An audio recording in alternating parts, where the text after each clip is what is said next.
revenir avec vous sur voilà, la suite finalement de notre vidéo, un peu de chamboulement que je vous mettrai juste au-dessus. Donc quand on est revenu, attendez, je vais aider mon garçon à monter parce que lui il est un peu bien. Et donc, je voulais revenir avec vous sur tout ça, sur la suite des événements, ce qui s'est passé encore sur cette fin d'année, malgré notre retour en force. Voilà, je pense que ça vous l'avez vu, on a été très présents et on continuera à l'être. Si vous voulez nous faire plaisir en ce jour de Noël et pour la suite, voilà, et qu'on commence bien 2024, n'hésitez pas à vous abonner en cliquant sur la cloche de notification.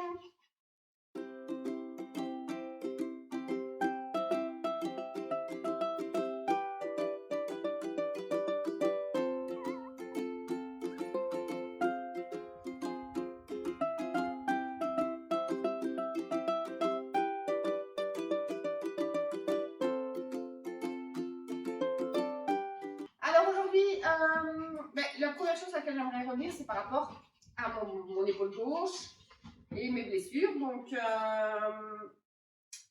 tous les résultats sont arrivés au fur et à mesure du temps. Ils sont hyper excités aujourd'hui. On va y arriver. Tous les résultats sont donc arrivés au fur et à mesure du temps. Et en fait, on a découvert que mon bras n'était pas un peu blessé, mais fortement, puisque je me suis blessée au niveau de la coiffe de rotateur, où je me suis abîmée et je me suis fait des lésions sur cette fameuse coiffe et sur ce qui est autour, donc scapula, biceps et voilà. Et donc en fait, je me suis aussi fait des tendinites, voilà, qui commencent à bien passer. Donc ça a été très compliqué jusqu'à mi-novembre. À partir de mi-novembre, on a commencé à avoir une amélioration, enfin. Il faut savoir que ça a daté du mois d'août. Donc il faut quand même se remettre ça en tête. Et puis ici, le mois de décembre, ça allait mieux, vraiment. Donc là maintenant, bon, je ne vais pas vous dire que j'ai plus mal du tout, ce serait vous mentir. J'ai des moments, des jours où j'ai plus mal du tout. Mais il y a des moments où j'ai mal encore. Et donc ça dépend vraiment des jours. Et donc, en fait, on fait avec au fur et à mesure du temps. Il n'y a pas le choix. J'ai pas 40 choix. Donc, on fait comme ça. Là, maintenant, ça me permet quand même de tout doucement reprendre un cours de vie avec des projets et des choses que j'arrive à faire un peu tous les jours. J'arrive quand même à vivre, on va dire, et à faire des mouvements du quotidien sans spécialement tout le temps penser à cette épaule. Et sans que cette épaule se rappelle à moi en permanence. Donc ça, je suis super contente. Voilà. J'ai repris le travail avec les chiens aussi, mais qui ne s'est pas fait tout seul. Ah ben oui, parce que pendant que j'avais trop mal, c'était pas possible. Et puis surtout, j'ai décidé, ici, il y a eu pas mal de chamboulements dans ma vie professionnelle, puisque voilà, mon entreprise a émis des difficultés, comme beaucoup d'entreprises à l'heure actuelle, voilà. Et donc, ils ont dû faire des choix. Au vu de la situation, j'ai fait partie de ces choix qui ont été faits. Et donc, j'ai eu simplement, voilà, j'ai eu mon préavis. Donc, là, pour l'instant, je suis actuellement en préavis. Je suis sur la fin de mon préavis, mais je suis en préavis. C'est pas une honte, ça arrive à tout le monde. Donc là, il faut rebondir. Et je me suis dit, voilà, j'avais des projets depuis longtemps que je mûrissais, que j'avais du mal à mettre en place par manque de temps, pour beaucoup de raisons et beaucoup aussi de mauvaises raisons, y compris le côté volet financier, sécurité, etc. etc. Et donc, en fait, je me suis dit, c'est l'occasion, là maintenant, tu as un peu de temps, tu as un peu de quoi voir venir, c'est l'occasion de te performer là-dedans et mettre tout ça en place pour que tout puisse se faire. Ah oui, tu as couru partout, oui, tu as couru partout, mais non, on est un peu essoufflé. Pardon. Et donc, je me suis concentrée là-dessus. Donc ici, début décembre, j'ai pris une place en formation aux dernières minutes. Faut bien que je l'avoue, je me suis vraiment inscrite en dernière limite pour une formation intensive en tant que coach en comportement canin que j'ai donc suivi. Voilà. Donc je suis très contente. J'ai appris plein de choses. Ça m'a permis encore d'aller encore un peu plus loin. Mais ça, je vous en parlerai peut-être dans une vidéo dédiée à ça. Donc ici, voilà, c'est vrai que le mois de décembre a été un mois hyper important dans nos projets, dans le sens où on a mis plein de choses, pas en place, mais en tout cas on a mis plein de choses sur papier de manière plus structurée. Et c'est vrai que ça s'est pas mal du tout passé. On attend ici le mois de janvier avec impatience, puisqu'au mois de janvier il y a encore plein de choses qui doivent se concrétiser. Voilà, on a encore un très gros cycle, donc moi je suis un cycle de conférence ici à partir, quand vous regarderez la vidéo, à partir du lendemain, pendant les fêtes en fait, j'ai un cycle de conférences de plusieurs jours, et ce qui me permettra en fait d'encore mieux, d'aller encore plus loin par rapport à ma formation que j'ai faite, etc. Donc ça je suis super contente. Pour ceux qui connaissent et qui s'y intéressent un peu à la méthode positive, c'est des conférences qui sont données par Simone Raffa, donc, qui dans ce domaine-là est assez balèze et assez connue, voilà, qui est très, très bien. Donc on a décidé voilà, de reprendre les formations, les conférences à fond cette fin d'année et de se remettre dans ces projets. Donc c'est quelque chose qu'on a commencé ici au mois de décembre, où on a déjà eu pas mal de choses qui ont avancé, pas mal de choses qui se sont mises en place. Et on sait qu'on attend des accords pour le mois de janvier. Voilà. Déjà pouvoir proposer toute une série de choses assez rapidement. Donc n'hésitez pas à nous suivre. D'ailleurs à ce propos-là, voilà, si jamais vous me suivez ici sur la page YouTube, la page YouTube ne changera pas de nom. Par contre, nos pages sur les réseaux, voilà, on va les remettre au même nom que la chaîne, voilà, pour pouvoir proposer d'autres choses et pas simplement les choses par rapport à l'élevage. L'élevage ne change pas de nom, ça c'est aussi hyper important. Donc voilà, donc c'est vrai que il y a eu pas mal de changements. Il n'y a pas non plus des tonnes de trucs. Enfin si, il y a des tonnes de trucs, mais je peux pas tout dire. Et ça c'est super compliqué. J'aurais envie de vous déballer tous nos projets. Vraiment, j'aurais juste envie de vous dire, il y a ça qui est prévu, il y a ça qui est prévu, il y a ça qui est prévu. Mais je peux pas, pour l'instant, j'ai mon plan qui est fait. Donc, enfin qui est en tout cas très bien avancé. Il reste encore le plan financier à valider et tout ça. Mais pour le reste, c'est très très bien avancé. Et donc, automatiquement, c'est vrai qu'on n'aurait qu'une envie, c'est de tout vous dire en fait. Mais je peux pas. Voilà, il y a d'autres activités que l'élevage qui vont se mettre en place. Au niveau de l'élevage, j'ai pris une décision. Voilà, je l'ai mûrement réfléchi là pendant ces 2 dernières semaines. J'ai pris cette décision. Donc ça, par contre, je peux vous le dire aujourd'hui, c'est que je n'arrête pas. Mais par contre, j'ai décidé de changer mon système. C'est-à-dire que pour ceux qui ont adopté, qui ont acheté des chiens chez moi, on va mettre un mot, on va appeler un chat. Chez moi, ces dernières années, qui ont acheté des chiots chez moi, vous savez que mes chiots, je ne les vends pas hors de prix par rapport à d'autres sur le marché. Je ne suis pas du tout hors de prix, très loin de là. Parce que je pars du principe que j'ai pas envie non plus de me faire des tonnes d'argent sur des chiens. Alors, tu vas me dire, mais alors pourquoi faire de l'élevage? Parce que pour moi, c'est deux choses différentes. Entre le fait d'avoir envie de se faire de l'argent sur un chien et le fait d'aimer la reproduction et de s'y intéresser réellement et de faire du bon produit et d'essayer toujours de reproduire des chiens de qualité, de sortir des chiens de qualité et vraiment de s'intéresser à tout ce qu'il y a derrière finalement aussi, juste la reproduction pure et dure. C'est qu'il y a plein de choses derrière, ça se travaille pendant des années, ça se choisit pendant des années.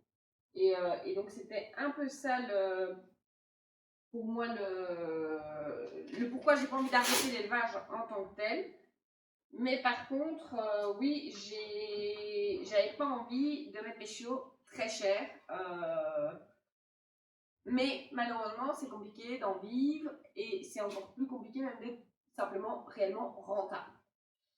Et donc, par rapport entre la difficulté d'être rentable et cette difficulté morale que j'avais envers moi-même et envers mes convictions, j'ai décidé que je n'allais pas augmenter le prix de mes chiots, mais que par contre mes chiots ne partiraient plus seuls. Voilà. Donc que ce serait un pack, donc mes chiots en tant que tels n'augmenteraient pas plus que ça. Un tout petit peu, mais pas par rapport au coût de la vie, par rapport au coût des frais vétos, de la nourriture et tout ça. Évidemment, je vais être obligée d'augmenter par rapport au prix que maintenant ça me coûte, ça c'est une certitude. Pas de manière excessive. Mais par contre, je vais être obligée, on va dire, enfin obligée non, j'ai pris cette décision de vendre mes chiots avec un pack complet, donc qui comprendra une formation, des éléments vraiment plus poussés que juste la petite fiche de conseil, mais vraiment avec plein d'astuces, plein de conseils sur comment éduquer un chihuahua, que faire, que pas faire, apprendre aussi la race et pouvoir donner des tips par rapport à la race.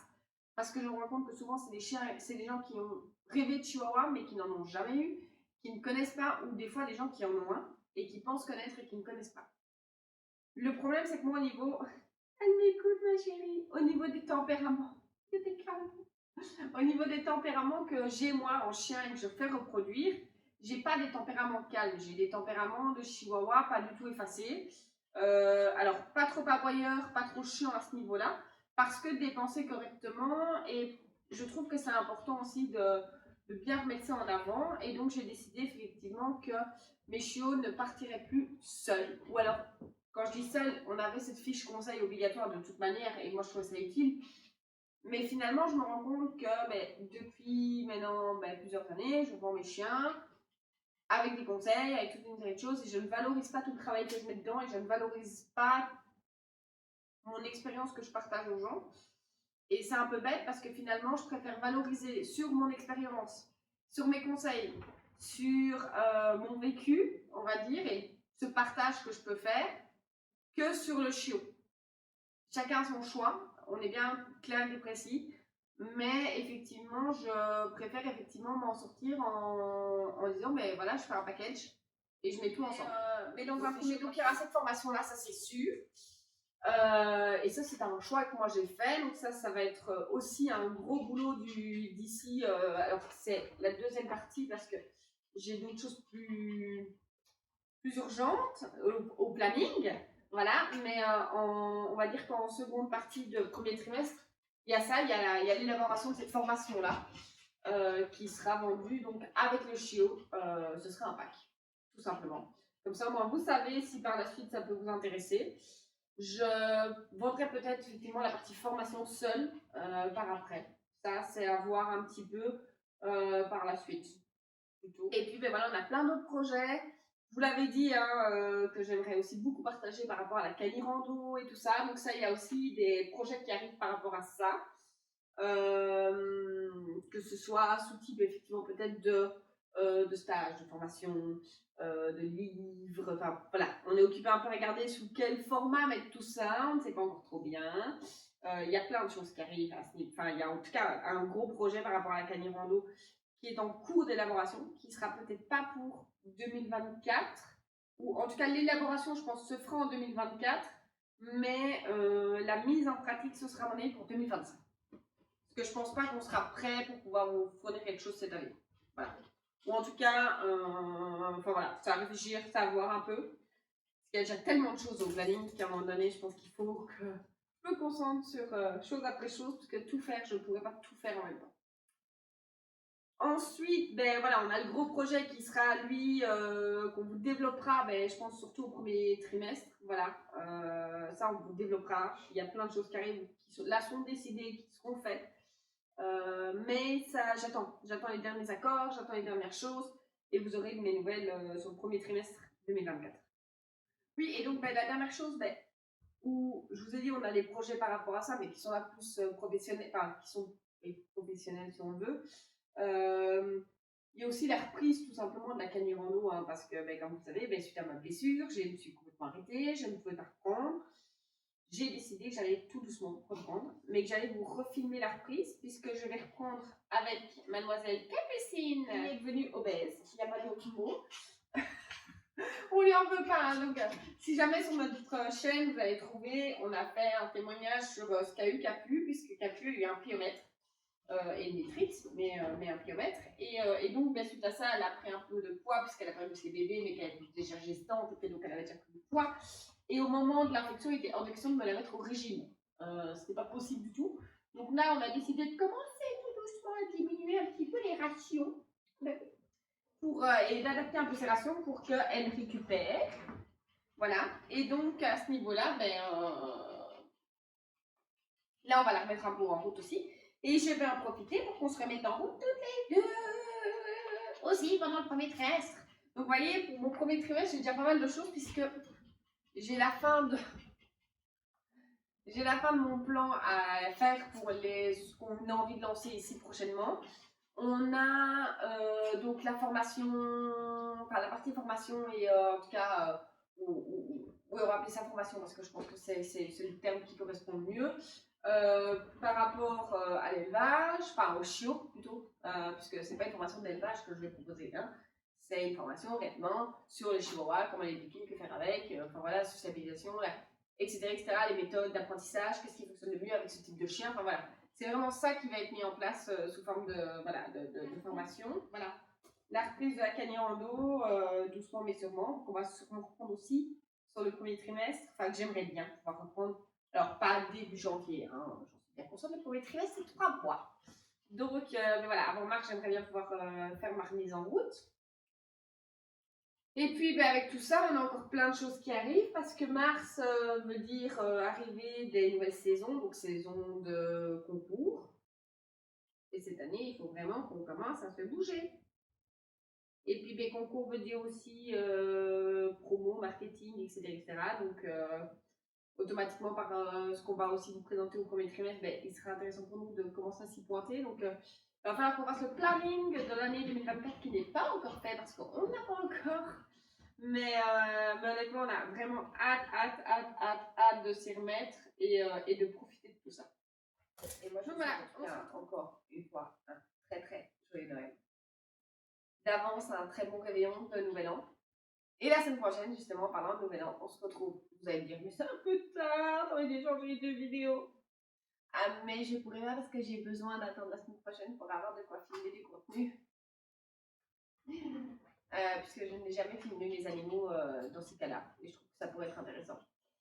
Donc, la semaine prochaine, on se retrouve avec une vidéo spéciale trucs et astuces sur les feux d'artifice, orages, tempêtes, tout ce genre de bruit, pas du tout habituel pour nos animaux. À la semaine prochaine!